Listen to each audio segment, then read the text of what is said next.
Everyone knows November 3rd is Election Day, but do you know what April 1st is? That's the date we get to decide what truly matters in our community.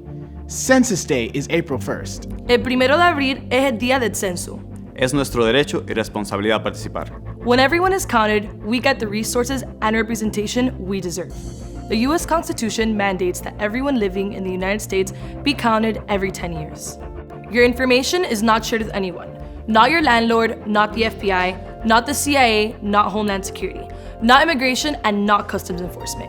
I am done being missed. That's why I'm going to fill out my census form this year. You should too. Don't be missed, be counted. Learn more about the Census 2020 at mdc.edu/census. Citizens, non-citizens, immigrants, visitor, children, international students, everyone. If you have questions about the census, please email census@mdc.edu. Remember, April 1st, 2020 is Census Day. Shape your future, be counted. The census is about representation and funding. The number of people we have in South Florida determines our fair share of federal funding. You can respond online, by phone, or by mail. If you don't respond in one of these ways, you will be visited by a census taker to collect the information later in the year.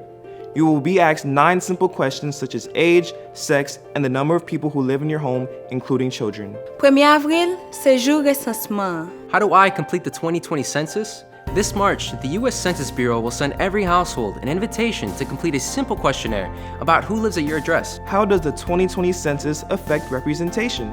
The count is used to allocate seats in the House of Representatives for all 50 states, to distribute more than $675 billion a year in federal funding, and to make decisions like towards build more schools, hospitals, and roads. If we skip the census will skip us. The census will never ask you for your social security number, bank or credit card number, money or donation, anything related to political party, if you are a citizen, or what's your legal status. How will 2020 census data be used? Your responses to the census are safe, confidential, and protected by federal law. Your answers can only be used to produce statistics. I'm done seeing us miss out, seeing my community go without what we need and deserve. We can now get what is missing in our community, and it begins with the census. If we are not counted, we will continue to look around and find that critical things we need are missing. Es nuestro derecho y responsabilidad participar. Shape your future, be counted. Shape your future, be counted. Be MDC.